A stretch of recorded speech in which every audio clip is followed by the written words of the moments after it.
I'm here only because your stare won't ever let me go.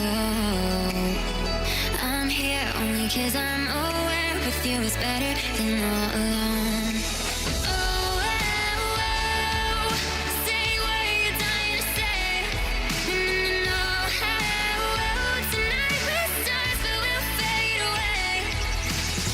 Go on and light me up, oh, go on and light me up while we're golden. Come on and light me up, oh, come on and light me up before we come down. Stars will always come down, so before we come down, down, down. Go on and light me up, oh, go on and light me up while we're golden.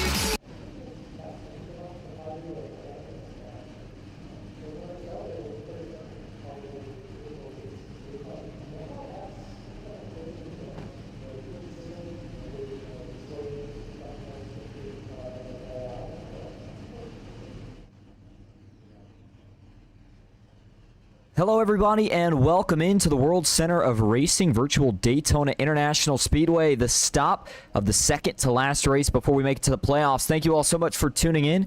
You are watching Austin Green on Ghost Racing Network, FastTrack Sim Racing Cup Series presented by the Alloy Wheel Repair Specialist with, again, I know I just mentioned it, but really kind of a race that's going to decide a lot of things for how the playoff picture is going to look, because some drivers are going to have a chance to change their season with a win here tonight. Before we get any further into it, let's get right in tonight to your starting grid. Taking the pole, how about the rookie? If you remember all the way back to when we started the season off at Daytona, Kenneth Bartholomew found himself on the front row for that race, finds himself on the front row again here tonight. He's going to be a car to watch, and that is a driver that if he could get a win, he could lock himself in and get kind of all the questions out of the way. I mean, I know right now he's still kind of bouncing around near the bubble, but man, again, a win and you're in. It's a good thing. Good chance for Kenneth Bartholomew here tonight. Jeff Marble rolls off to his outside in second. It's going to be GT Hawkins back in third. Brandon Saylor sits fourth. Tyler Marble in the fifth position.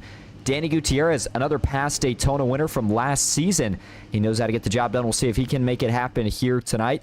Back in row number 4, it's Mark Zabak, the Canadian driver, alongside the rookie for Dynamic Autosports. That is Ty Iopolito in the 19. Jared Bundy will roll off 9th here tonight, and Jeff Shutt rounds out your top 10. Moving on back to the 11th position, it's Brett Spod for BMP Racing with Todd Shiro back in 12th. Moving on back to row number 7 here tonight. Starting in that 13th spot is Christian Loschin with Austin Fitzgerald in 14th. Alan Pajari will roll off 15th here tonight, and it's going to be Kyle Oakley to his outside in 16th. Wesser Jr. Michael Mueller make up row 9, and it's Scott Glasso and Jacob Musso rounding out your top 20. Roger Shelton will start 21st here tonight.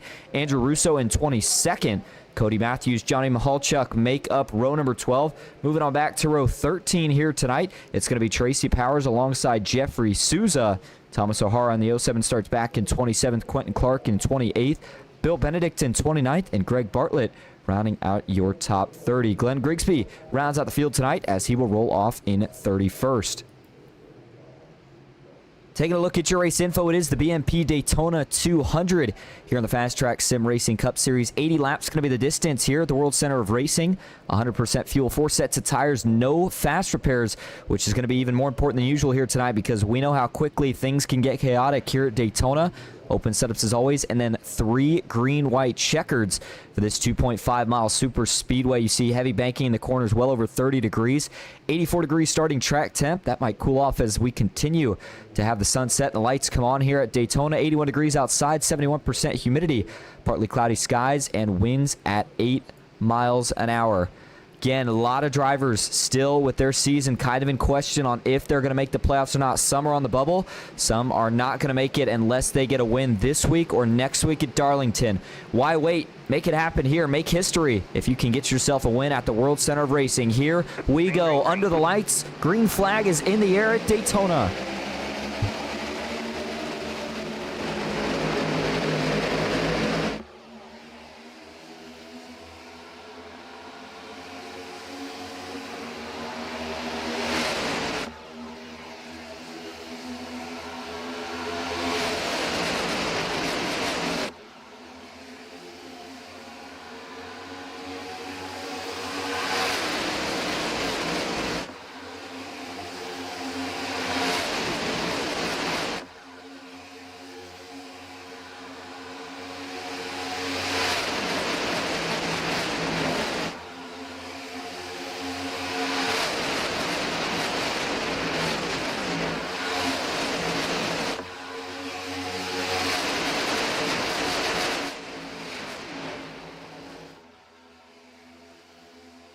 Lap 1 is in the books, and it goes to the 15 of Jeff Marble. He is leading that inside line. He's got a teammate lined up just behind him. The rookie, that's the 24, Brandon R. Saylor. Meanwhile, up top, trying to get something going is Jeff Shutt. He's got a little bit of help, but just nothing really working up there right now. Now, again, a long ways to go, and this whole race is going to be about trying to get comfortable with who you're going to push. You got to set yourself up for the end. When things get chaotic, you got to have a dancing partner to get the job done here. And remember, if we go all the way back to Daytona last season, at the season opener, guess who got the job done there? It was the 08 of Danny Gutierrez, that blue and gold 08 machine that you see sitting third on the racetrack, third on that inside line right now. This is a big night for him. He had some decent speed last week. Things didn't quite work out, but he's got another great opportunity here tonight. And really, I think that opportunity extends to pretty much anybody in the field. We call the draft the great equalizer for a reason. You can notice this entire pack all still clumped together, and it's going to stay that way even as tires wear out.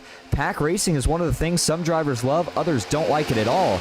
But either way, it surely makes it fun for us to watch up here on the broadcast, and you're going to see these speeds just continue to increase as the night goes on. But right now, on that inside, Jeff Marble leading. He's going to hit about 192 as they rocket into turn number 3. Jeff Shutt, he is now drawn even thanks to the assist from the 6 of Todd Shiro, another driver who right now, realistically, is not going to be able to get himself into the playoffs unless he is able to find victory lane here tonight. And it's a great possibility for just about any of these drivers. But before we get too far into this race, let's set the stage here pretty early for what it's looking like for drivers in the points bubble here as we continue to close in on the playoffs. Again, just 2 races away. Everybody that you see in green, they are currently locked in. They don't have to worry about, well, really having anything go wrong here tonight, because if they get in a wreck, they're still good to go. Same deal for next week. They're just here trying to get as many regular season and potentially playoff points as they can for when we kick off the round of 16 in just a couple weeks. But, I mean, you look at some of the names, and you can't be too surprised at Fitzgerald, Jeff Marble, Quentin Clark, Tyler Marble, Jake Hickson, Michael Mueller, all these drivers that have multiple wins on the season to see themselves already in. And then you got guys like Jeff Shutt, the first driver who's locked himself in even though he doesn't have a win. And you look at the drivers in yellow, not currently locked in. However, they are above that cut line to make the playoffs as it stands right now. But Brian Conklin did not make this race tonight, so you know he's going to potentially drop below. That opens the door up for Danny Gutierrez, who currently sits in 18th, Alan Pajari, Johnny Mahalchuk, Jeffrey Souza.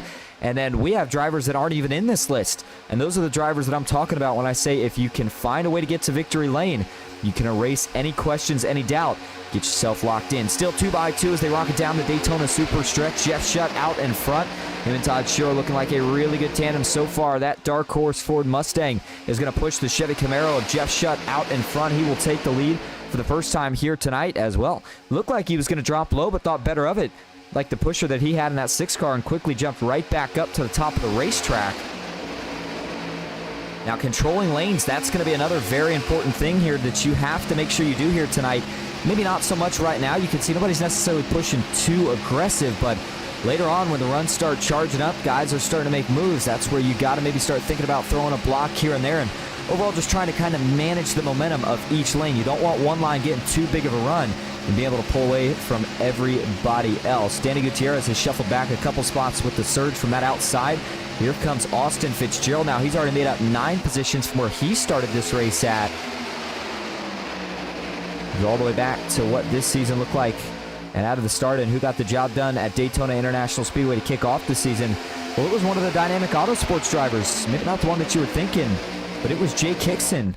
In the 16, he was the first car to find victory lane this season, got the job done at the World Center of Racing, got himself locked in really right out of the gate, so he hasn't had to worry about it since, and he's not here tonight, so good news for him to already be locked in. But that puts Dynamic Autosports down a driver, and at these super speedways, we know how important teamwork is, and 2 of the best of these teams at the speedways are both missing a driver here tonight. Of course, with Team Marble iRacing, they're missing Brian Conklin, and we talk about Dynamic Autosports, they're missing one of their rookies, Jake Hickson. So you wonder if that plays a role here tonight. Already, another driver that's starting to make up some ground here, that's Kyle Oakley. And that 17 machine, he's already found himself up 11 positions from where he started this race at, and he's going to continue to try to work his way to the front. Still haven't seen anybody try to make a 3rd lane just yet. Everybody seems relatively comfortable to ride 2x2 for now. Nobody wants to necessarily push the pace any more than it already is. And I mean, as a driver right now, the main concern is fuel strategy. 80 laps, these cars can make it right about 40 laps, depending on how much you save. So I think everybody wants to make sure they can hit that mark. Again, Jeff Marble, who got the win last week, he had to save some fuel to hit it. And here tonight, you can save a little bit more fuel than, of course, you can at a track like Michigan by staying nice and tight in the draft, but not being the lead car. Kyle Oakley is not going to have to use nearly as much throttle time as Austin Fitzgerald, who leads this pack and has to keep it wide open in order to not get ran over. But there is the onboard view for Kyle Oakley, looking very calm, cool, and collected right now in the pack. And that's pretty surprising, because I'll tell you what, I would certainly be pretty nervous, and a guy that looks a little more nervous is Jeff Marble right now, and he's eager, and you can't blame him. Right now, he's on the inside trying to maintain track position here as he continues to give some support to Jeff Shutt in the 6 of Todd Shiro, who's now found himself in the lead. Didn't take him very long to get there. Jeff Marble's teammate Tyler Marble currently sits a little bit further back than he would like at this point in the race. He's back in 16th, kind of in the middle of this chaos, but maybe looking to fall back even more depending on the way things shake out. Some drivers do like to go to the back, especially if they feel like maybe things are starting to get a little too chaotic, a little too crazy. But right now, I think Tyler Marble's just getting a feel for what his car can do in traffic. Go back a few more spots in 18th and up 6 from where he started, Johnny Mahalchuk. That's one of the No Excuses Racing drivers. Another one that, if he can get a win here tonight, would erase the questions, get himself locked in with his teammate, Jeff Shutt, who we saw up currently not quite leading the field, but the lead pusher, if you will. as he sits in second, and he is our last driver that's carrying an onboard cam for us here tonight. By the way, we do want to thank, or I guess I should say I would like to thank on behalf of the FastTrack Sim Racing Cup Series, Bushnell Motorsports Park, BMP, for being the sponsor of tonight's race at Daytona. What a track to sponsor. And if you live anywhere in Florida, go check BMP out. They are in Bushnell, Florida. Had a chance to go there last year. Extremely, extremely cool racetrack for go-karts. They've got a pink turn, a lot of fast straightaways. The karts are phenomenal. Get up to, I think, 45. So make sure you go check out BMP if you get a chance. Get yourself a little bit of the feeling that these guys have out here at the high banks of Daytona International Speedway as they still remain 2x2 through majority of the pack. Maybe a little bit of a checkup there further back with the 42 of Roger Shelton, but whatever it was, certainly no major issues at all. And you notice right now, it seems a little dark on the racetrack. Well, that's due to some of the cloud cover that we're seeing right now, and that is going to continue to go away. You see, it's not a bunch, but as that sun continues to set over there just behind the Turn 1 grandstands, this track's going to continue to change in terms of temperature, and some of these cars are actually going to handle a little bit different. But right now, Todd Shiro still well in control. That car looks like a rocket out front as everybody just continues to mind their P's and Q's. 11 of 80 laps now complete. And so the first 10 out of the way, and I think we're going to continue to see more of the same of what we've had since the start of this race. Nobody's dared to take it 3 wide just yet. Now, what is a little interesting here is we have had a break from this lead pack. Thomas O'Hara leads this second group, and if you look at the track map, that should show you there the distance that separates them from everybody else. And I'm trying to figure out, I don't know what issues there were for this group, if they had penalties, if they just missed the start or what, but it's really interesting to see them already back. In fact, I mean, they've lost the draft. They're 2 seconds behind the back bumper of Tracy Powers, and unless they can get that back to within a second and a half, they will indeed, again, lose touch with these leaders. And then you've got a couple other stragglers that don't have any drafting help right now. That includes Glenn Grigsby, who sits in 30th. You see him just now working onto the back straightaway as the leaders are in the tri-oval. And then the 31st position is the 96 of Jeffrey Souza, as now he works onto the back stretch as the leaders are working their way into turn 1. So a couple drivers here could potentially be in danger of losing a lap here early on, as now the bottom starts to string a single file line out, and looks like Todd Shiro is the Pied Piper of Daytona at the moment. Kyle Oakley currently leading up top in the 17. He's trying to get maybe a little bit more pushing going, and here we go, going to mix it up a little bit now. Danny Gutierrez, he's going to jump up top, and he's going to look for a push from that number 17 Body Armor Ford Mustang. Michael Mueller in the 99. Remember how good the Riot Motorsports crew was to open up the season with Speed Weeks. I mean, they had it in the Clash, they had it in the Duels, and of course they had it in this race here as well. So we'll have to see what happens. But the 99 looking for some help right now. Quentin Clark still running a bit further back towards the middle portions of this group. Sits in 13th right now. The 00, though, is up 15 positions from where he started this race at, so he's certainly been moving forward. And then looking for any extra teammates here tonight. Riot's not going to find him. That is all they've got at the moment. GT Hawkins in the 5. Remember, he got the job done in the All-Star race. Didn't get himself locked in, but man, what a season it's been for the rookie since he joined about the middle portion of the season. And again, even if you're a driver that maybe didn't make enough races, maybe running part-time this season, a win at Daytona is still a win at the greatest stage in all of racing. And a lot of drivers, whether they like it or not, you have it circled almost up there with the crown jewels, if you will, to get a win. And not necessarily just the 250 at the beginning of the season, but even the summer races, we like to call it here, with the BMP Daytona 200. 15 of 80 laps now complete. We've had a few lead changes, but since Todd Shiro took over, we have had no more stints. Jeff Shutt still doing all the pushing. Jeff Marble third on the inside, but here comes a big surge from Danny Gutierrez and Kyle Oakley down the super stretch. Oakley was trying to get that 08 even. He wasn't quite able to do it. He'll push him off into turn 3 before he backs that car off, tries to grab a little bit of clean air. And again, you can lock bumpers. There's no rules against that here in iRacing in the FastTrack Sim Racing Cup Series. You can lock bumpers as much as you want. And in fact, in these Cup cars, and we'll be talking about this as the night goes on, especially as that aggression level picks up, but the tandem, it is unbelievably effective in these cars. When you get locked up, even if it's just 2 cars, and you stay locked up, even pushing through the corners, the amount of speed that you can make over a lane that's not connected is just incredible. I mean, we don't see it in any of the other series, trucks, Xfinity. And so again, that's something that drivers will be doing later. Right now, they continue to test the bounds as you see Kyle Oakley more than comfortable with pushing Danny Gutierrez down the straight. And That was a big push that's going to get the 08 clear. He'll jump down, as will the 17 of Kyle Oakley. So a good push right there, as you can see. Doesn't necessarily just get the guy in front of you down, but can also help yourself get down if you're able to make that move in time. Jacob Musso for the Musso Speed Shop, the 95 car. You just saw him jump to the outside. He's up 13 from where he started as Cody Matthews ducked that line for a little bit of air right there.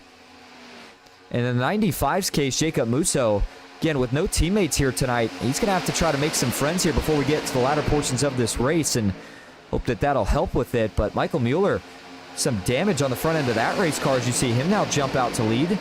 Again, really not sure how he got that, but that's pretty significant front damage there.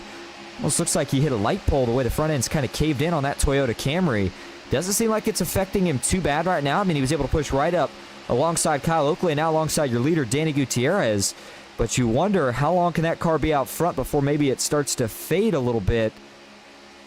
Certainly doesn't seem like the damage is as bad as it looks, because look at that move. How about Jacob Musso pushing the 99 of Michael Mueller clear? That is the first time he will take the lead here tonight. Puts a rookie back to the front of the field as Quentin Clark continues to climb. He is now in 5th and now the lead pusher behind the 10 of Cody Matthews. That's another one of the SWM Motorsports drivers, and Cody Matthews that is.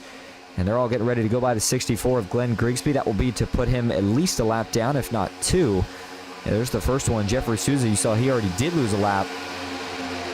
And I'm not sure why Glenn Grigsby, if he was just pulling off, I'd like to not assume he was coming off the pits. I'm not sure what the issue would be that he would have had to go in at this point, but you can see he's trying to catch onto this draft, but he's just not going to be able to do it, as the runs in these cars is just too much. They carry way too much momentum to be able to just catch onto if you're not already up to full speed and able to maybe try to side draft one of those lanes. Still 2x2 now as they're going to work into turn number 1 as we approach 20 laps complete here tonight. That will be officially 25% of the race complete. And for Jacob Musso right now, all he's got to do is manage. And then Quentin Clark, on the other hand, he's thinking about trying to get this 10-car clear so he can either jump down in front of his teammate or potentially stay side by side and have better control of this field with his teammate. 72 of Johnny Mahalchuk continues to work through the field. You saw that purple and black 72 blink just a little bit right there as the 4 of Scott Glasso sits just behind him. And Tracy Powers with another really good-looking paint scheme here tonight. He's hoping for a little bit of a change in luck, if you will. As there's Tracy Power in the Country Time, pink and yellow. Toyota Camry. So we have officially hit 20 of 80 laps complete. Going to take a quick break, but we'll go side by side so you don't miss a thing. Stick with us. Cody Matthews leads it at Daytona.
Welcome back to the World Center of Racing, Daytona International Speedway.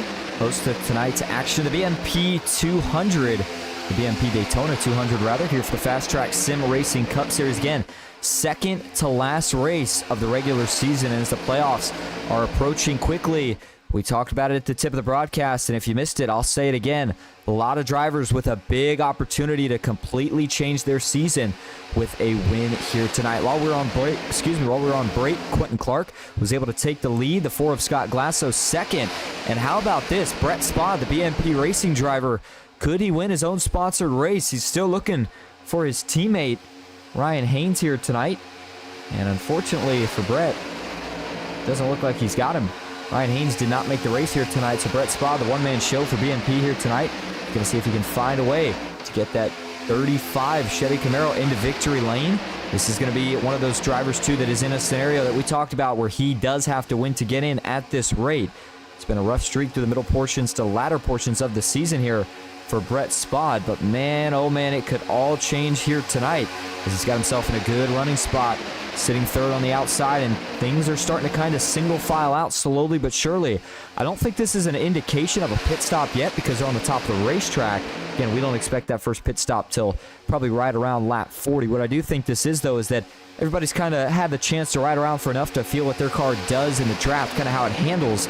And now it's time to just tuck up in line, click off some of these laps, and then see if we can't get to that first green flag pit stop, which, as we know from history at this track, has a tendency to thin out the herd, separate the men from the boys, whatever you want to call it.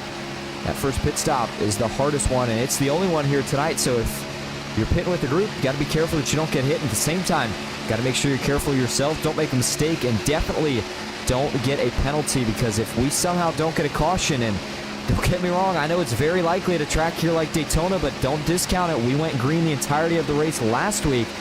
You never know what could happen here this week. 26 of 80 laps complete. It's going to be 27 as they cross the line. Quentin Clark still leads, but this inside's starting to make a charge back to the front here thanks to the pushing from Tracy Powers. Second on the inside, just behind the 88 of Andrew Russo.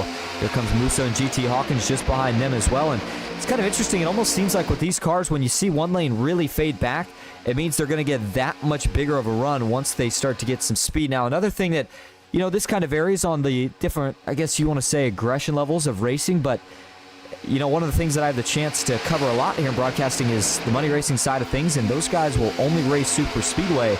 And the big difference, which I think we might see this later, but I'm not seeing now, is a lot of side drafting going on. Not a lot of people trying to either get up to grab the left quarter panel of the car on the outside, or one of the cars on the outside trying to kind of drift down and grab the quarter panel of one of those cars on the inside. And again, if you can take advantage of that side draft in these cars, it makes a huge difference. And a lot of times when that outside side drafts the inside, it makes it really tough for them to get any momentum going. But so far, they just continue to kind of swap back and forth. You see Quentin Clark has faded now, but Scott Glasso is lining back up, and he's going to give him another push. Tracy Powers did get clear. Jacob Musso, I think he got it as well. Yes, he did. The question is does anybody think about jumping up, or do they all stay tucked to the bottom of the racetrack for now? The 25 bumped the apron. That shoots him up about half a lane or so. This is their work off turn 4. Again, still no 3 wide as of yet, but certainly plenty of 2x2 action. And then further back on in the group, see if we had anybody else get lost during the break here. Doesn't look like it. The 3 cars that were running together earlier, Greg Bartlett, Bill Benedict, and then Thomas O'Hara, they are all currently running together, along with Jeffrey Souza, Glenn Grigsby, and potentially a couple others that are sitting with this group at the moment as well. Andrew Russo up front, still leading the way here as we're going to be crossing the line to take lap 30 this next time around. And Christian Lodgson with some trouble here. What happened here to Christian as he has looped that number 7 car around? No caution. We keep it green.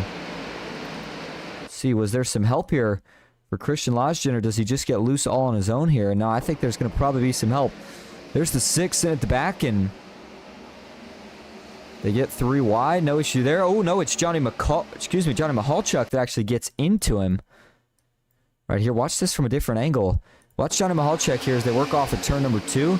Oh, he bumps the apron and then just slides up the racetrack and gets into him. And at that point, if you're the 7, you're just trying to minimize the damage, which he does a good job of doing. Unfortunately, though, for Christian here, He's still going to have to get that repaired at some point, whether it's on the caution or under green. But let's just hear again from the blimp cam. That's a tough one to say. That's a very tough one to say. Certainly got to think something happened with the handling of the 7 to just shoot kind of up the track like that. Or excuse me, the 72 to shoot up the track like that. Unless he, of course, hit the apron here, which is what I believe he did. So you can see they're already 3 wide. I think Johnny's starting to feel the pressure a little bit here, so he tries to give Fitzgerald a little bit more room by ducking as low as he can here. Problem is, as he does so, watch the left front of that car. It's going to just right there. It's just going to clip the apron, and when he does so, that's, again, from over 30 degrees of banking to pretty much 0. So that shoots that car right back up the track. And from there, he gets into Christian Losgen. 6, very lucky to just escape without any injury, and then they both go for relatively harmless spins, and at the end of the day, it's just a loss of track position, but they're going to have to fight to try to get that back. 31 of 80 laps now complete. That means that we are getting slowly but surely closer and closer to that green flag pit stop, which right now we would expect right around lap 40, I'd say give or take 2 to 3 laps, either over or under.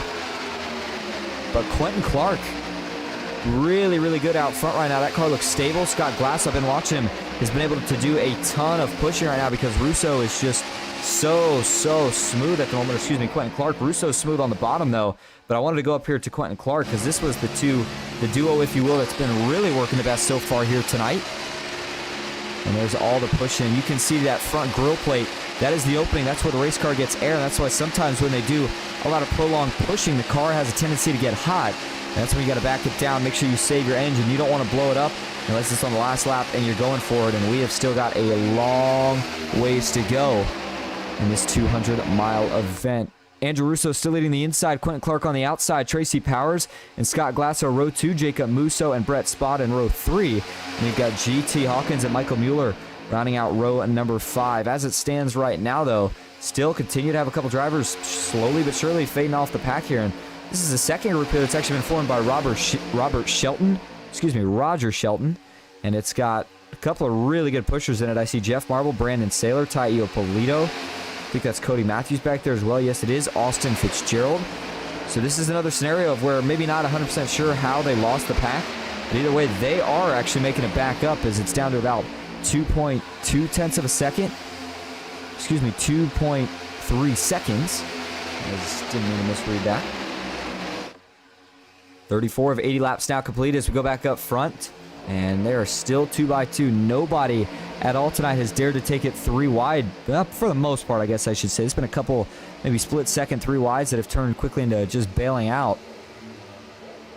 But 34 of 80 complete. Again, that pit stop's got to be in about, I'd say, 6 to 7 laps.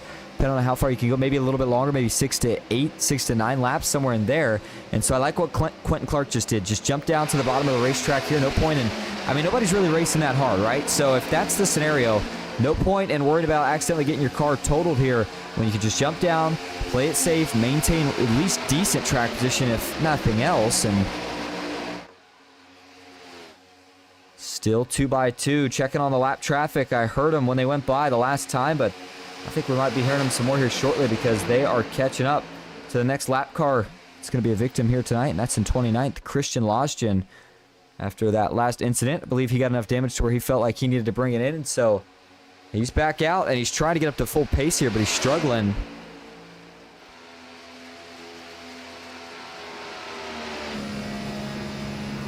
And yeah, he's not going to be able to quite make it all the way back to full speed before this field goes roaring by at nearly 200 miles an hour. As Losgen 177 miles per hour as they work their way into the tri-oval. On exit, he's going to pick up a little bit more here. That's interesting. That seems really, really slow here in these cars. I got to assume that's just kind of due to the idea of not pushing right now, unless there's maybe something else. So we don't know that Mr. Brad Keselowski would have been able to know. Or excuse me, not Brad Keselowski. I'm getting things mixed up. Tell you what, listen, it's been a long day, so I apologize once in a while. Have a little bit of a, I don't know if you want to call it a hiccup there, but I was thinking about Jeff Marble. For some reason, I mixed up the two Fords for just a minute, but Jeff Marble, talking about fuel saving, he's the guy that's going to be able to get it done. So if anybody else is trying to fuel save, they're probably keeping an eye on what that 15 car is doing, as He sits a little bit further back right now. In fact, I was wondering if briefly he was still with this group that had lost the leaders, and indeed he is, but I think they've actually made it back. Jeff Marble leading that group now, getting pushed by his teammate, and yeah, they're just under 2 seconds back, so they have indeed reconvened with this lead pack, and they are going to try to, oh, well, now they're all single filing out, so this is pretty indicative of pit stops here in the next lap or two. And so for Jeff Marble and company, they're hoping that they can catch up here before that group does indeed make that final pit stop. Now, it's interesting because I said that they were back. They weren't quite technically up to the draft just yet, and they still aren't. They're about 1.5 seconds back. They got to get within 1.5. And if you're Jeff Marble here, you got to really push the pace. Cannot afford to not grab this draft here as close as you are before we get to pit stops. And so Quentin Clark now leads the long single file line on the inside lane here at Daytona. Andrew Russo in second, Tracy Powers in third. And you've got Jacob Musso back in fourth, GT Hawkins in fifth, Scott Glasso in sixth, Jeff Shutt back in seventh. And then how about Wes Hurd Jr. now in the 12 car. But we haven't had a chance to call his name too much yet tonight. It's a driver that's kind of in an interesting boat, whereas he would be locked in if he had made enough races, but since he hasn't, he's not technically locked in yet until he gets to a certain position in points. So right now, if you're Wes Hurd Jr., again, still trying to erase the questions by just getting yourself a win here tonight, and potentially not having to worry about it, as even if he didn't get locked in via the win itself, I think he'd get enough points to get himself locked in that way. 39 of 80 laps now complete. That means that we are expecting a pit stop any lap now. Again, it's going to be the first and it's going to be the last pit stop, so you've got to be perfect. Get in nice and clean. Don't smoke the tires. Don't get loose. Don't downshift too soon. And then make sure you don't overshoot your box. That's going to be the two big things here that we'll see if some of the drivers struggle with. And then, of course, pit exit here at Daytona.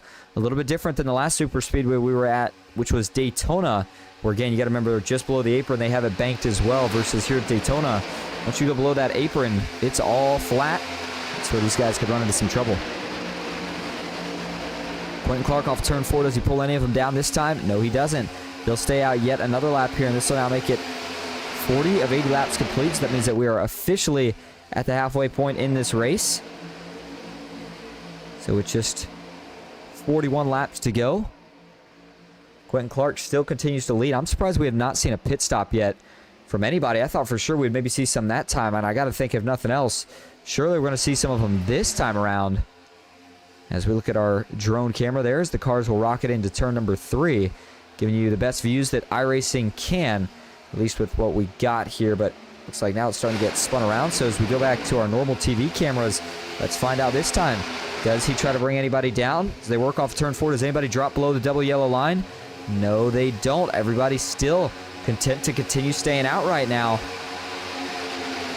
And this will be 41 laps again. I mean, I think at the absolute longest, they could probably go 42 laps, maybe. Any more than that, I mean, maybe if you were saving a bunch, you probably can, but then it just starts to kind of cost you time if you keep going any further with it. But Quentin Clark, very happy man right now. He was able to get that track position even after starting 27 spots back from where he currently stands now. That's a big deal for the 00 too, because remember, he would like to see if he could take another race and build even more momentum from the wins he's already got this season as we work through Darlington next week and then, of course, kick off the playoffs. Still no takers yet. Everybody's still stuck out on the racetrack, so clearly nobody is running on fumes just yet. We'll see how much longer this lasts, as now it's 42 of 80 laps complete. And I said nobody on the pits. Yeah, nobody up front. Further back, though, we did have some pit stops here. Looks like Thomas O'Hara comes out second, but I think the man that led them in was Greg Bartlett, and then Thomas O'Hara, Bill Benedict, Christian Lodgton all followed.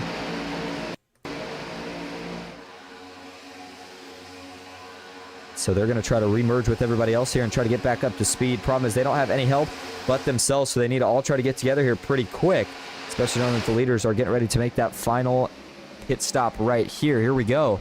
See if anybody ducks down below the yellow this time. Watch for the 00 to be the first man to do so. Yes, he will, and here we go.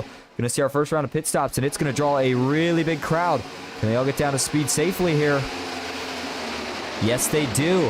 What a well-executed pit stop there by everybody so far, at least. Again, don't want to talk too soon. Everybody's got to make it in and out clean, but, I mean, at least on entry, that was a very, very good job. Everybody had no issues. Everybody gave each other plenty of room. And, again, as you get closer to that wall, it gets bumpy down there, so Very good job of everybody making sure they kept control over their race car. As for Andrew Russo here, definitely surprised to still see him sitting. Think they're just waiting on fuel. Yep, sure enough.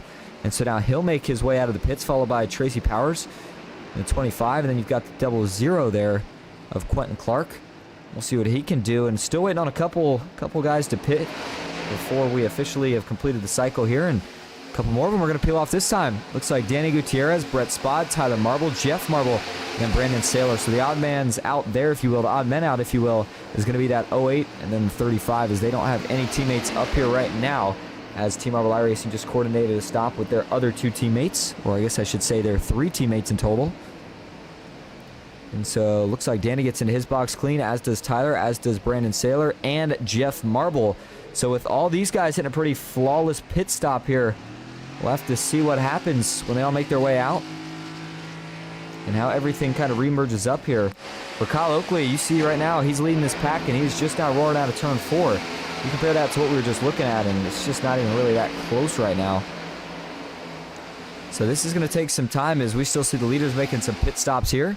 That would help explain that. Kyle Oakley is going to get it down to speed with no issues, as does Mark Sabak and a few others. Jared Bundy I saw back there. And so this will be another 4-tire and fuel service before they go back out there and set up for what is going to be a really, really crazy 35 laps to go. We're going to take a quick break, but we'll stay side by side so you don't miss a thing. Stick with us at Daytona.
Welcome back to Daytona International Speedway, the BMP Daytona 200. Here under the bright lights is now, as you probably noticed, it's been a little while since, but we are officially in full darkness, and that means that track temp has had the chance to maybe cool down a little bit. Actually, not quite in full darkness yet, and hasn't been any big changes, maybe a degree. So handling certainly probably hasn't changed much, but what did change through that entire cycle of green flag pit stops is now how big this lead pack is. And again, I know we got a ways to go here, but if this race stays green the entire way through, that's going to be a lot smaller of a pack fighting for the win than what we had. Now, this second group being led right now by Ty Iopolito, they're trying to catch, and they're within a second. So they have now officially caught on to that draft. That'll extend this lead pack by a little bit here. Looks like Jared Bundy currently the last car, so that'll make it a 20-car lead pack, still a significant number. And then once they become one pack, this second group, which is being led by Thomas O'Hara at the moment. By the way, he's up 6 positions from where he started this race at. He is going to try to get to work here. He's pushing Souza. Right now, they're 9.5 seconds back. And Souza's not on the lead lap currently, but yeah, they got a lot of work cut out. And I think realistically, they're probably going to need a caution to make something happen. And I think as we get closer to the end of this race, the chances of that certainly go up. We'll have to see if things pan out that way. But right now, 50 of 80 laps complete. That means we're coming to 30 laps to go once they cross the line this next time around. And not crunch time just yet, but this is where as a driver you start slowly trying to set yourself up, get good track position so that when you're ready to make that race-winning move at the end, you can get the job done. But I mean, you got to give a tip of the hat here tonight to the job that Andrew Russo has done so far. This is another driver who's in the boat of he has got to get to victory lane here tonight if he wants to see his playoff chances. I guess I should say even see a playoff chance. And right now he finds himself out in front with just 30 to go. And so if he could find victory lane, that would be one of the clutchest wins that we have seen all season. As Quentin Clark, Michael Mueller, they have found each other. Looks like Mueller was not able to get any of that damage fixed. Jacob Musso, he's 4th in this group right now. There's the rookie GT Hawkins. Danny Gutierrez still up here. Tyler Marble, Brandon Saylor, and Jeff Marble all relatively close to each other, only being separated by one of the BMP Racing drivers. That's Brett Spott in the 35. And then you've got Alan Pajari in 12th, Tracy Powers 13th, Ty Iopolito 14th, Austin Fitzgerald 15th, Scott Glasso 16th, Jeff Shutt in 17th, Todd Shiro in 18th, Kyle Oakley 19th, and Jared Bundy currently rounding out your top 20. And the rest of this lead group, of course.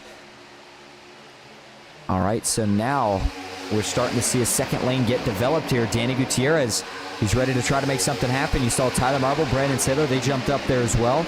And if you remember back to interviews after the race last week, once Jeff Marble got the job done, he said that one of the goals here would be see if they could maybe push Brandon Saylor to a victory, get him locked into the playoffs. And as it stands right now, there's certainly the possibility of that. Again, nobody has decided to try to get a third lane working yet. And the only thing that makes me a little bit nervous about that is if they didn't really get to practice it at all the rest of the race, you know it's going to be that much more chaotic the first time they do it. Again, Daytona is a lot narrower than what we see at Talladega. 3 wide here is the equivalent of 4 wide at Talladega, meaning that you're going to have to be extra careful if you try to make that move. And everybody's going to have to hold a steady line while running almost 200 miles an hour, just inches apart from each other. By the way, look at it. Oh, hold on to it, Michael Mueller. The 99's getting turned. He's trying to save it. He's going to go back up on the racetrack here. Trying to save it. No caution yet. The 99 spun below the apron. And he's going to quickly drive it into the grass here as he wants to make sure that he doesn't bring out a caution. Oh, man, that is not a good situation for Mueller, as that's going to cost him big time. And his chances of winning this race may have just gone down the drain without some help from a caution. Let's go back, see what happens here. He got turned out of line. It looked like he was fighting it, almost saved it, but just couldn't quite do so. And so watch this here. We're going to go back to the chopper view, see if he gets some help here. All right, so the 99, he's 3rd on the inside. And just, well, yeah, there's a little bit of a checkup there that all starts with Andrew Russo up front. Watch the 88 here. Is it a little bit of a push gone wrong that starts the checkup? Let's see. There's the 00, and as he gets up to the 88, yeah, that may have been what it was. Just a little bit of push in there in the trial. You see he gets that 88 slightly sideways. He hits that apron, and that shoots him back up. Quentin Clark gets stacked up, gets him into the 99, and then here comes the 95 getting pushed by GT Hawkins. And you could see Musso's trying to check up for him to let him back in. Unfortunately, though, not everybody quite able to account for that checkup. Pushes that line, makes it awkward for Mueller, and then boy, he tried so hard to hold on to this car before finally locking it down. And even right there at the end, you can see he was still doing everything in his power to make sure he kept it off the racetrack. That's going to gain a lot of respect. I know how much talent he's already got, but as a rookie, things like that, people don't think about it, but that gains you a lot of respect He knows how good this racing's been so far here tonight. He knows that lead pack wants to see it go green and try to race this thing out, so he did everything in his power right there to not just simply let off the brake, let it drift up and draw a caution, but rather try to keep it off the racing surface so we can keep it green. All right, when they cross the line this time, it'll now be within 25 laps to go as Andrew Russo leads the bottom. Danny Gutierrez now leads what is a very well-established top lane. Still no third lane just yet. Brett Spot looked like he was creeping out. Not sure if that's just the handling of the car or if maybe he's thinking about setting up a run, although I don't know if he'd get any help from the 15 to Jeff Marble, as if that 35 shifts out of line, he's going to pull right up behind the back bumper of his teammate in the 24. And we always see how crazy these races get at the end.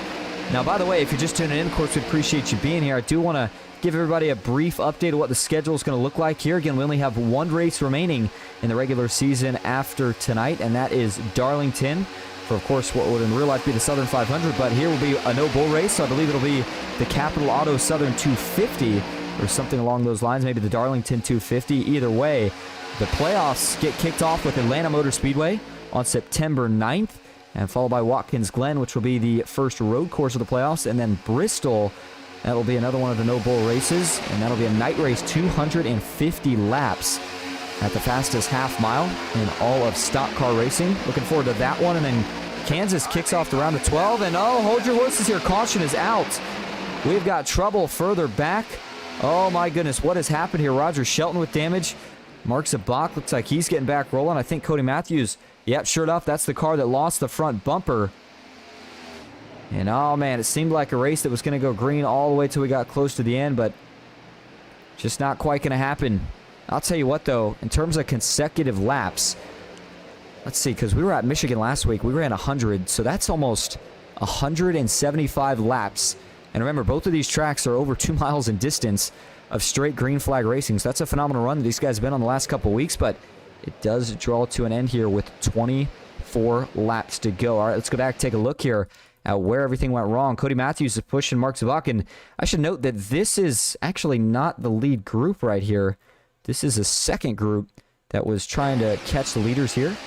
And if we go back to the chopper view, which we're going to try to do here in just a moment. Oh, is that maybe a little push in on exit of the corner gone wrong? Certainly what it looks like here. Watch Mark Zabak, Cody Matthews.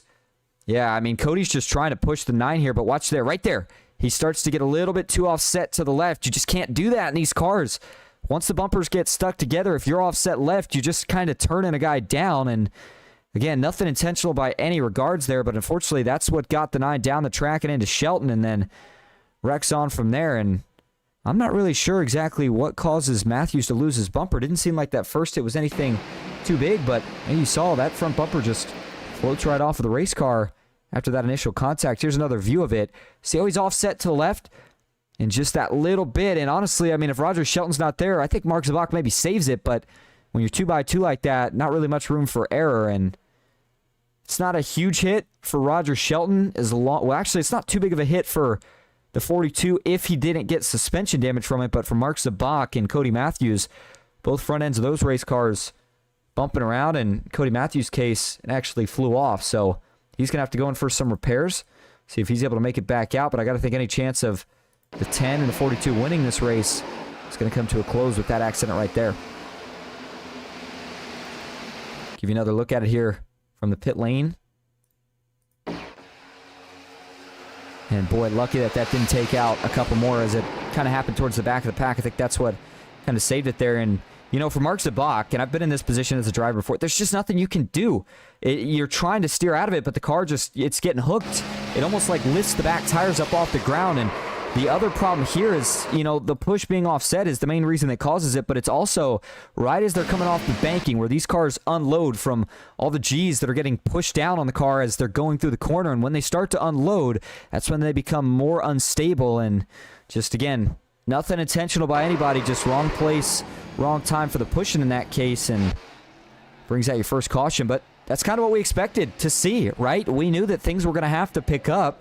I mean, it was just a matter of time before they did, and pushing started to come to shoving, and I don't think that's the last wreck that we're going to see due to pushing, especially now that we're going to have a restart inside 20 to go, and with the whole pack group back together.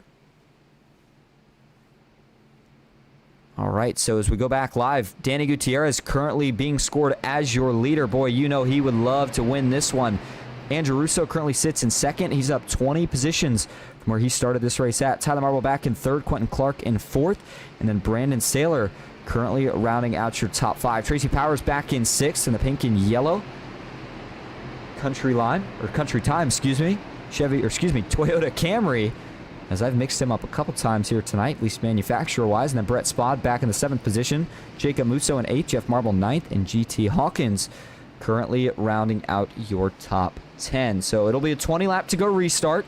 That's still plenty of time here at Daytona, but at the same time, that's when things start to get a little bit more interesting and pushes start to get more aggressive. Maybe now we start to see that third lane develop, and I would say if you're not inside probably the top 15, this is where you got to get aggressive, because you have got to get to the front before we start seeing kind of that gridlock formation where all the lanes start to get clogged and it no longer becomes easy to get to the front. So we'll see what happens, but I mean, for Team Marble iRacing, big opportunity here for their rookie and Brandon Saylor to try to find victory lane here tonight. But before we go back green, let's see if we can pull up past Daytona winner Danny Gutierrez. See how he's feeling right about now. Hey, Danny, this is Austin up in the booth. You got a copy? Hey, what's up, man? Well, you find yourself out in front here, and hey, you've got the job done here before. How you feeling about your chances here to get the job done tonight and lock yourself into the playoffs? I mean, I have a good car, man. I think I feel good. It's just going to depend on who's behind me helping me. Right now it's Tyler, so, you know, he's a good pusher. He's a good guy, so well, we know I that feel good about it. Yeah, well, I was going to say, we know move on to Darlington next week. And just before you go back green, the other question I got for you is, how much do you risk this week, knowing that if you get yourself locked in, you don't have to stress next week? That's a good question. I don't have an answer. Well, we'll see if you can. I'm going to play it safe. That sounds like a pretty good plan. Well, hey, we'll let you go, Danny, here. Get ready for this restart. We appreciate you talking to us. Good luck the rest of the way. Thanks, man. See ya. All right, Danny Gutierrez, he said he's going to play it safe. Interesting strategy, but not a bad one here. When a lot of guys like to get aggressive, maybe the driver that plays it safe makes the right call. All right, here we go. Lights are off on the pace car. It will make the left turn down to the pit road this time. And again, it's going to be a 20-lap sprint to the finish to decide a winner here tonight. Andrew Russo, Danny Gutierrez rolling back into the Geico restart zone. Green flag is back in the air at Daytona. Good restart for both cars on the front row. Question is, who's going to get the better push by the time they get onto the Daytona Super Stretch? Tyler Marble already getting lined up with the 08. The 24's there as well. Up top, Tracy Powers trying to get to the back of the 00. And remember, you can do 3-car tandems down the straightaway in these cars, but everybody has got to be perfect. Let's see who can get locked up first. The outside's got the momentum. Andrew Russo's going to get clear. Now Quentin Clark is going to get clear. He tandems up with that 88. Here comes the 25. Now they're finally starting to get bumper to bumper on the bottom. But, oh, man, Danny Gutierrez lost a ton of position right there. In fact, falls back 2 spots as the 25 and the 00 drop down in front of him. Now Jacob Musso is going to, hold on to it. Brandon Saylor trying to save it. He's going to go back into the pack. The 19 goes around. He gets it to Brett Spod. How many is this one going to collect as they spin back up and through the tri-oval? Huge hit for the 35 of Brett Spod. That destroys his race car. As Taio Polito went spinning and a couple others as well. We've got parts everywhere, and we've got calamity here in the tri-oval. And this is almost kind of what you knew was going to happen when you start to get these late race restarts. And for Brandon Saylor, the driver that we talked about quite a bit tonight, having a great shot at potentially advancing himself, those hopes are going to come to an end right here with this wreck. Is, boy, it looked like he was out of shape for a while and just continued to fight the car until it eventually completely spun out on him. And so here we go. Let's just go back and break this down all the way from the start while they continue to clean up the carnage here. So we're going to first see if we can go to Brandon Saylor here, who it looks like is immediately just retired from the race. And I'm going to go to his cockpit view here first off.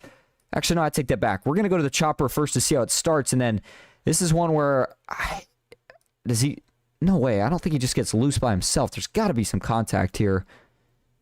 Watch the 35. Yeah, there's a checkup. And there you go.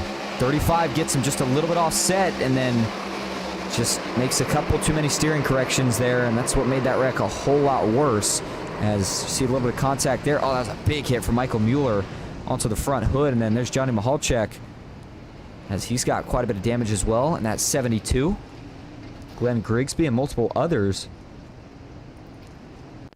So let's watch this again here. So first off, you saw the offset push here from the 35, and this isn't anything that Brett Spott's doing wrong. It's really a result of a checkup right here that happens as Tyler Marble and a couple others kind of get stacked up. Watch this. Watch this inside stack up just a little bit. You see it right there, and then the 24 washes up a little bit, and as the 35 hits him, he hits him offset left. That sends Saylor down, and right here, he's got it saved if he straightens it out, but unfortunately just overcorrects, and at this point, you knew it was going to be pretty bad. He gets into the 19, and then watch this. I mean, they just start piling in here. Brett Spott, he's going to get the worst of this one, though. 35 took a massive hit as you see him spinning further out back. There's the first shot, but watch this. Bam! Huge hit into that outside safer barrier. So the 35 came back up the racetrack. Lucky that nobody else was there. And in the case, again, for Brandon Saylor, let's watch this from his cockpit view. And, you know, this is another thing where this isn't even, you can't call this a rookie mistake or anything in terms of trying to save this car. This is a position, especially at the end of these races, you try to save the race car and you're trying to keep it on the racetrack so that you can have a chance, because for all he knows here, if he spins out, maybe there's not a caution, his race is over. So he's trying to save it, and like I said, just unfortunately, just that slight overcorrection is what ultimately prevented that from being maybe a save of the night, and instead being the first big one here of the night. As we give you a couple more views of this. Give you one here from the pit lane cam. There's Jeffrey Souza, who you saw go spinning here. And then I want to take one more look at the wreck that was a little bit further back here with Michael Mueller, as this was part of a checkup here. And I think he's going to get run over. Doesn't get run over there. He's okay. He's okay. And then right there. Oh, man. Johnny Mahalchuk just didn't quite get to check up. Maybe had already gotten hit or was trying to dodge it. Either way. Pretty big hit for the 99 as well. All right, so as we go back live, it'll now be a restart with probably about 16 laps to go. As Quentin Clark being scored as your leader, Tracy Powers second, Andrew Russo third, Danny Gutierrez fourth, and Jacob Musso running out your top five. As we get ready to go back green, I do want to remind everybody that if you get a win, you get yourself locked in. And if you're just tuning in, I do want to say we certainly appreciate you being here. You're watching the BMP Daytona 200 for the FastTrack Sim Racing Cup Series here on Ghost Racing Networkers. All right, so it'll be 16 laps to go.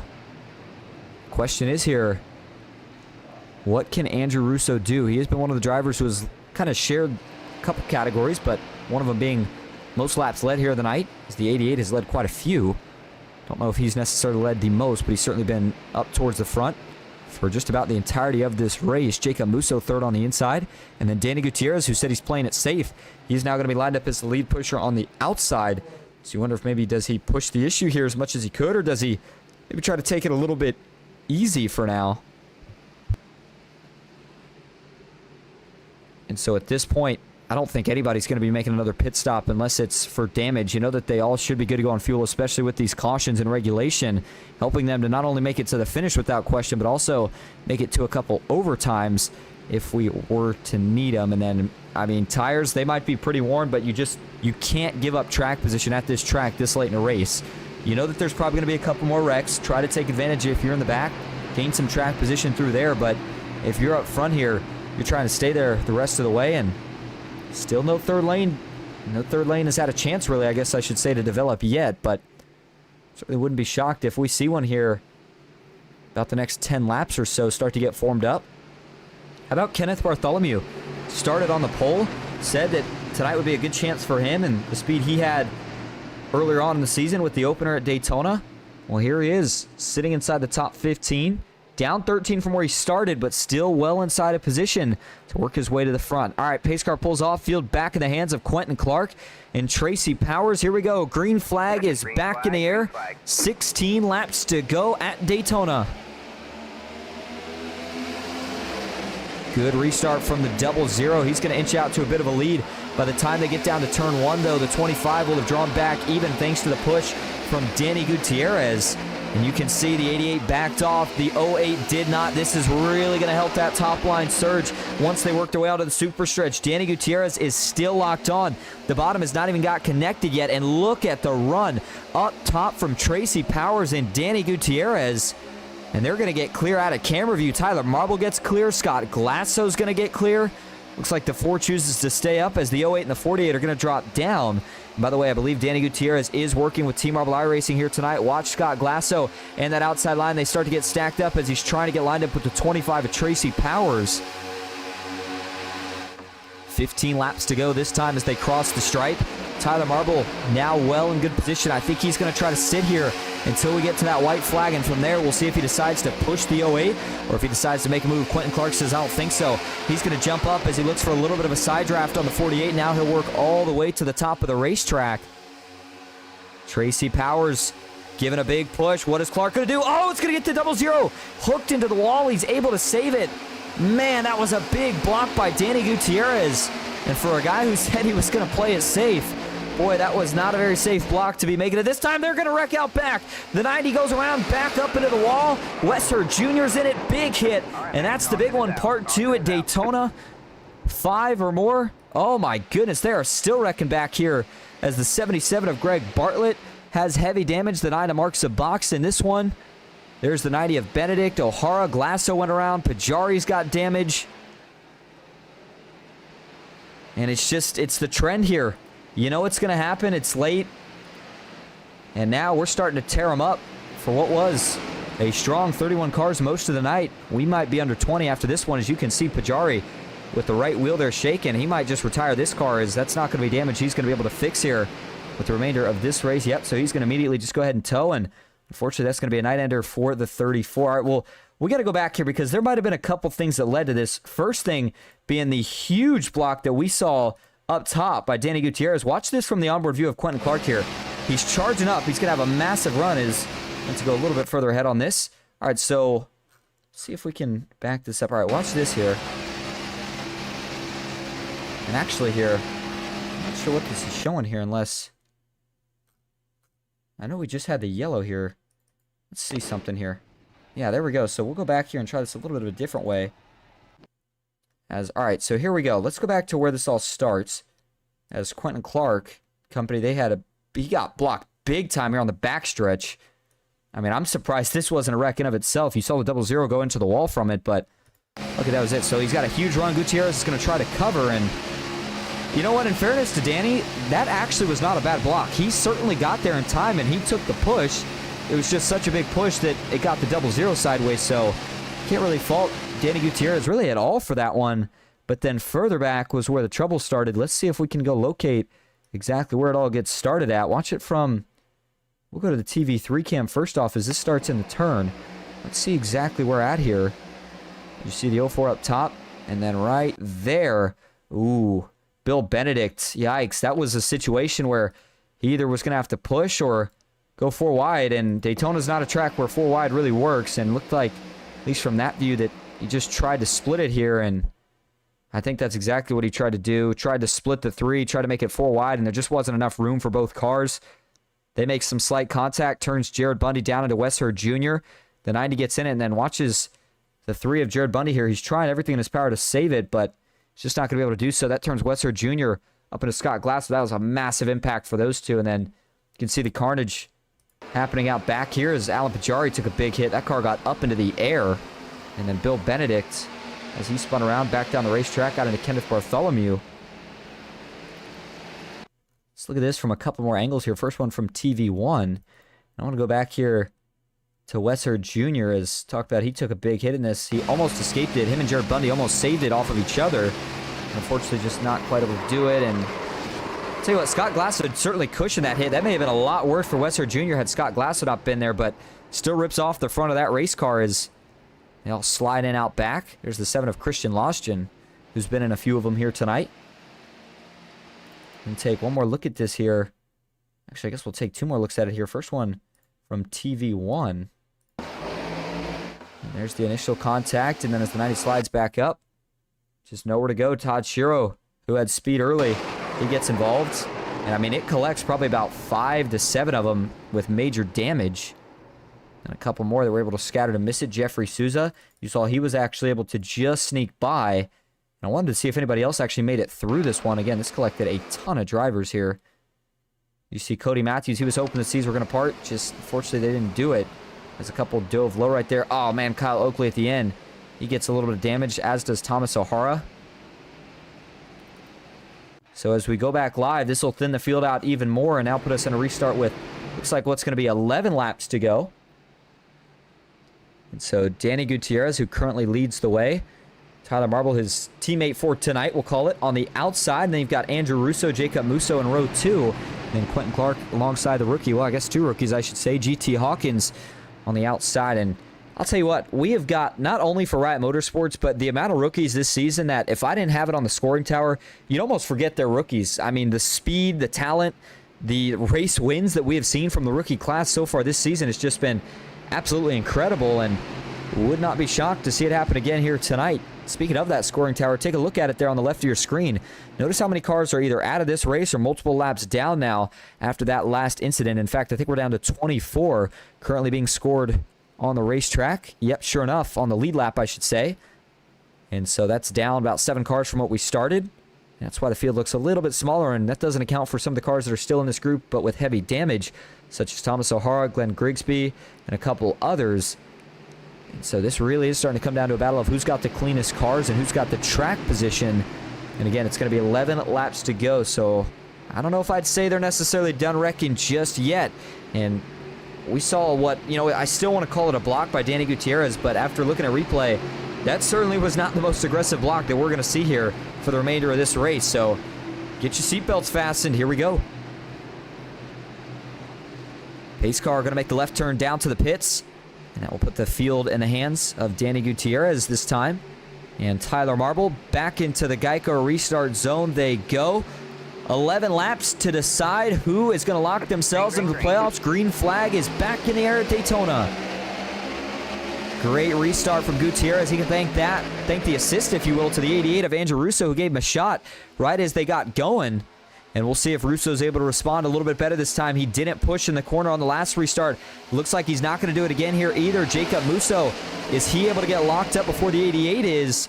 Yes, he does, but he fades off just a little bit here. It's going to be a dead heat as they work their way onto the Daytona Super Stretch. Who's got the momentum right now? It's the outside. Tyler Marble's going to get clear. Will he jump down in front of the 08, or does he stay up top? Looks like right now the 48 feels very comfortable on the top of the racetrack. Ooh, Jacob Musso. He's getting a little bit more dicey with the pushing as he hit him up top right there. A little bit offset.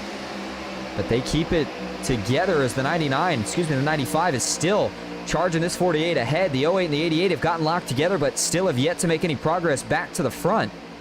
Now they start to make some resurgence here. Will Jacob Musso drop lower? Does he stay up top? Looks like for now the 95 is convinced he is going to stay up top. He'll stick with the 48 of Tyler Marble. Officially, we are now inside 10 laps to go. Remember, we have still got a long ways to go before this race is official. Got to make it all the way to the white flag for that to be the case.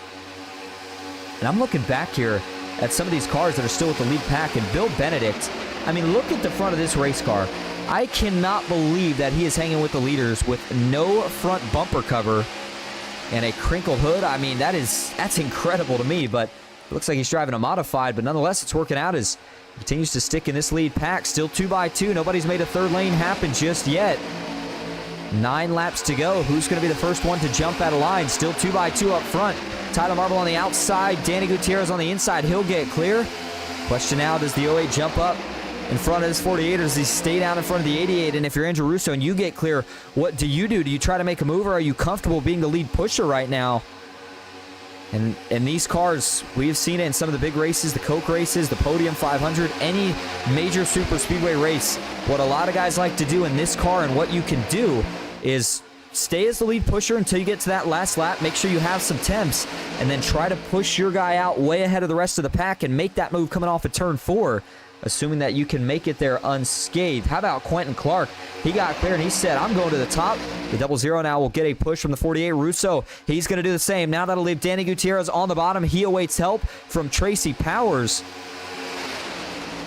2x2 as they work through 1 and 2. They'll be coming to 7 laps to go next time, and Andrew Russo still looking to see if he can win and get himself into the playoffs. Danny Gutierrez currently close on the bubble, but not locked in at the moment.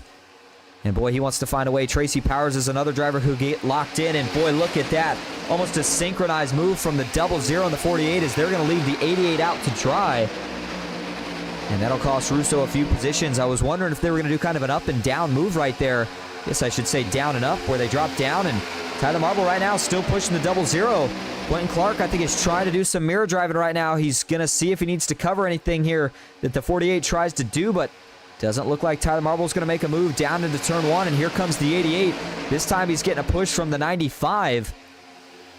2-on-2 tandem up front. Can either of the third cars from the third row make something happen here? Man, Quentin Clark is getting about all he can handle right now. Oh, watch out back. There we go. We got one turn, 2 around. Tracy Powers is going to go for a slide. Johnny Michalchuk's going to tag the outside wall. Now Kenneth Bartholomew gets involved.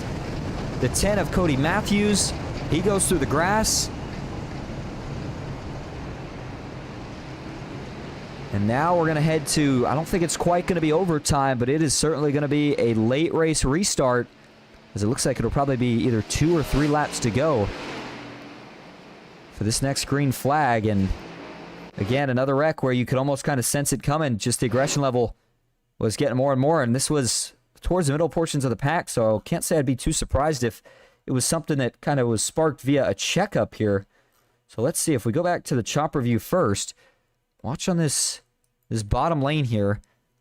Yeah, they're stacking up a little bit here, and then as they stack up, Austin Fitzgerald gets into the back of the 73, and then he gets hit. Jared Bundy has to make an evasive maneuver, and then Austin Fitzgerald gets into the back of the 73 again. That turns him up the racetrack. He gets into the 72 of Johnny Michalchuk, and then he gets into Tracy Powers. That spins Tracy back up the racetrack, and as the 25 slides, he's going to make, well, actually, he doesn't make any contact with the outside wall, but does unfortunately get tagged by Cody Matthews in 73 right there as he was trying to get through it.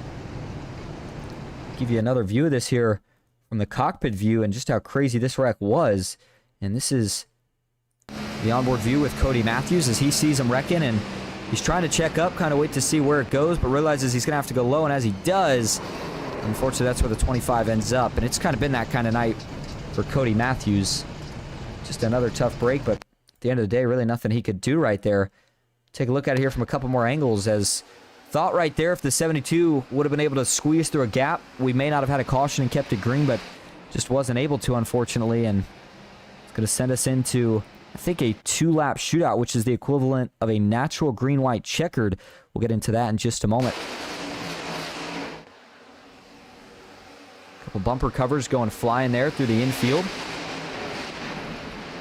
73, Kenneth Bartholomew. This might end his chances. As you know, he'll lose some track position almost definitely from that. And back up front, Andrew Russo is being scored as your leader. Jacob Musso second. GT Hawkins in third. Jeff Shutt fourth. Quentin Clark in fifth. Tyler Marble sixth. Kyle Oakley seventh. Danny Gutierrez in eighth. Austin Fitzgerald ninth. And Michael Mueller currently rounding out your top 10. All right, before we go back green, we're going to take a quick break. We'll go side by side, and we'll be back for what could be the final restart here at Daytona.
Welcome back to Daytona International Speedway, getting ready for what is going to be a 3-lap shootout to decide the winner of the BMP Daytona 200 and potentially, depending on who wins this race, a spot into the playoffs. All right, here we go. Got to make it to the white flag. That means we got to complete at least 2 laps under green right here. Andrew Russo, Jacob Musso, 2 drivers who would love to get a win and get locked in. Green flag in the air. We are back underway at Daytona. And a good restart initially from the 88, but the 95 quickly got rolling, and now he'll get the advantage as they start to work towards turn number 1. Jacob Musso getting pushed by the rookie GT Hawkins. I think this is the first time tonight that GT has been in a position where he's going to have to do the pushing. And you can see Russo up top. He's going to have to hold on. Oh, Jeff Shutt tried to split him in the 27. Got up into the outside wall. Now he's going to quickly duck back down in line. And he's trying to push this 88 ahead. He can't quite do it. You see a lot of swerving right here. Got to be careful as now the bottom starts to get more lined up. Further back, everybody keeping it nice and clean for now. Still 2 by 2. No third lane has developed just yet. Who is going to be the first driver to jump out? Jeff Shutt takes another peek, maybe looking for some air as a couple further back are going to make a pit stop. 2 laps to go. That means this is the final lap for a caution if we're going to get one. Jacob Musso still with the advantage, and if you're GT Hawkins here, you're trying everything you can to push that 95 clear and maybe try to jump up to make a move to win this race for yourself. He's got the 95 clear. You can see he had to back off right there. Didn't want to turn him around. Is GT going to make the move? No, he won't. And here comes the 48 working through the middle of the racetrack. He's got a partner. The 08 of Danny Gutierrez now tries to make his way to the front. And they're starting to squeeze down for room. This is the first time we've seen 3 wide all night. Jeff Shutt looking for a block. Tyler's going to go a lane lower. They are still 2 by 2, but up front, Jacob Musso is in control. Coming off of turn 4, they're going to make it official. White flag is in the air. 1 lap to go at Daytona. 2 by 2 as they work their way out of the tri-oval. Andrew Russo still up top. Musso on the bottom. Who is going to stay loyal? Will Jeff Shutt push this 88 all the way through? They're racing hard further back, 2 and 3 wide, and they're starting to fade away from these top 6. It's a 3-on-3 tandem right now as they rocket onto the super stretch for the final time here tonight. Who's going to get the advantage? GT Hawkins is locked on. Jeff Shutt still pushing for all he's worth as right now. GT is going to try to get Jacob Musso ahead one last time. Jacob Musso through 3 and 4. Can he make it happen? If Jeff Shutt stays lined up, he will. Oh, now the 95 gets loose. They get up the racetrack. Russo's going to drag race him all the way to the checkered. Andrew Russo's going to win it at Daytona. He will lock himself in with his first win in the FastTrack Sim Racing Cup Series, and it comes at the World Center of Racing. What a win for Andrew Russo. He stayed up front all night, and he is going to probably be thanking Jeff Shutt after that one for all the help on that last lap. And all of a sudden, the driver for Triad Racing Enterprises has turned his season around. He will now be fighting for a championship as he has just secured himself a berth into the playoffs. As he brings it around to burn it down here, take a look at your finishing results here on the night. Again, Andrew Russo is your race winner. Jeff Shutt finishes 2nd. Tyler Marble rounds out the podium. GT Hawkins in 4th. Jacob Musso in 5th. Jared Bundy in 6th. Quentin Clark in 7th. Kyle Oakley back in 8th. Kenneth Bartholomew 9th. Austin Fitzgerald rounds out your top 10. Taio Polito 11th. Bill Benedict in 12th. Christian Loshton in 12th. Cody Matthews, and Bill Benedict in 12th. Christian Loshton in 13th. Cody Matthews 14th. Thomas O'Hara in 15th. Jeffrey Souza 16th. Danny Gutierrez in 17th. Tracy Powers finishes in the 18th spot here tonight. Rounding out your top 20 is going to be Greg Bartlett and Wes Hurd Jr. Mark Zabak finishes 21st. Michael Mueller 22nd. Jeff Marble 23rd. Johnny Mahalchuk 24th. Glenn Grigsby 25th. Roger Shelton in 26th. Brandon Saylor in 27th. Scott Glasso in 28th. Todd Shiro 29th. Alan Pajari in 30th.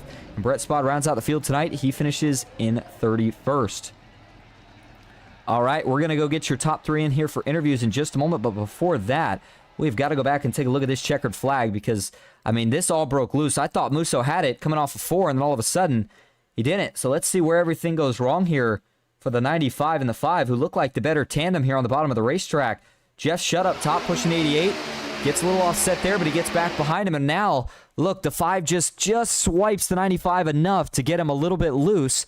And as a result here, the 88 is able to get a little bit of a side draft. But even here, I mean, if GT Hawkins sticks behind Jacob Musso, Musso gets the win, but he tries to split him here.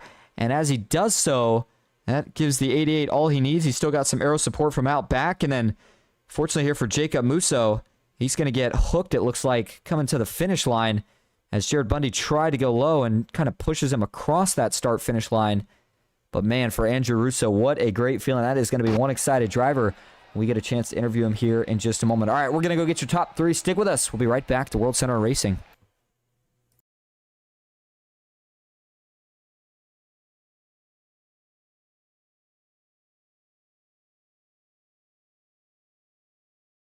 All right, we're going to start first here tonight with your third-place finisher, Tyler Marble. Tyler, this is Austin up in the booth. You got a copy? Yes, sir. Well, you bring home a third-place finish here tonight. Got to feel like it's a pretty good run, all things considered. You're up front most of the night. You're already in the playoffs. How did you feel about the race here tonight?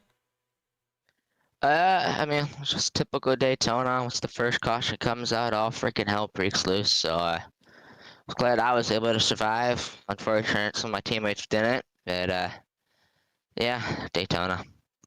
Well, yeah, certainly Daytona to say the least, and we had some chaos there near the end. And now next week, we head into Darlington, and you're already locked in. I know I just mentioned that, but with one race left in the regular season, what's the goal to try to round out the regular season on a good note? Do you go for a win? Do you try to help a teammate out? What's going to be the mission next week? The mission was to help out a teammate tonight. That didn't happen. Russo winning definitely hurt things. So, yeah, fuck. Just build momentum, try to get some more playoff points too. I got a chance to jump in Bolito still, so yeah, it's just build momentum, and if we can help a teammate out, we can do that. Well, before we let you head out to round out your good finish here tonight, is there anyone you want to thank or shout out? Yeah, I'd like to thank you for broadcasting, as always. BMP, those guys sponsoring this race. Teammates, Sim Racing Hub, Butt Kicker, DA Designs, Capital Auto. Yeah, I think that's about it. Racing iFlag, everybody for watching, and go to Darlington next week. It's gonna be a long one, and hope you be there and watch this great league and see what we can do. Sounds like a plan. Well, thanks for talking to us, Tyler, and again, congrats on that third-place finish. Yeah, thank you. All right, now that's going to bring us up to the runner-up here tonight for No Excuses Racing, Jeff Shutt. Jeff, this is Austin in the booth. You got a copy? Hey, how's it going, buddy? Good. Well, certainly not your first podium of the season, but man, you came so close there. You bring home second, but break us down. What was going through your mindset the last few laps? Looked like you were pushing the 88 for all it was worth. Was there any thought of jumping out there at the end? No, I wasn't going to give up on him. My only fear was just over pushing him in the corner. But other than that, Ty came got us in the middle, but it ended up working out pretty good. But I wasn't going to leave him. Well, now that you continue to start racking up these podiums, we know that first win is getting closer and closer. But, we saw that after last week, you also locked yourself into the playoffs. So as we look towards next week at Darlington, does that kind of make the aggression level change? Are you able to be a little bit more aggressive if you find yourself in position late in the race? Yeah, absolutely. I think I came into this race with a lot more just, let's have some fun and not worry about it, and it ended up working out. So, yeah, I definitely have a little bit more of aggressive style, and I'm looking forward to Darlington. Looking forward to seeing you there. Well, hey, before we let you head out here tonight to wrap up a good second-place finish, is there anyone you want to thank or shout out? Yep, just Capital Auto Group, and thanks for the sponsorships there, and just hanging with the boys at No Excuse Racing, and just keep working it. Sounds good. Well, thank you for talking to us, Jeff. And again, congrats on that second-place finish. Thank you, sir. All right, now that's going to bring us to your race winner. It may not have been looking great, but after tonight, it doesn't matter because now he's locked in. Andrew Russo. Andrew, this is Austin in the booth. You got a copy? I got you, Austin. Well, we talked about all the drivers that could completely flip their season with a win here tonight at the World Center of the Racing, and you get the job done. You beat everybody coming to the checkered flag, and now you are locked into the playoffs. How you feeling? Oh, I'm feeling great. We had a season that left a little bit to be desired. We had, some results that didn't go our way, but Daytona's a track, we've had success here before, and step one is survive, and step two is just be there, and that's what we did. Well, I mean, what was the other difference here tonight? Because you said survive, but man, we saw you up front the entire race. You looked good from start to finish, and then how hard was it there to hold them all off the last couple laps? It was the plan to get up front, to get around some guys who definitely have, the talent, have win. They know you're going to race them clean, and Jeff Shutt just pushed me for everything he had. It was either going to be literal checkers or wreckers, and I owe it to Jeff. That was a hell of a job.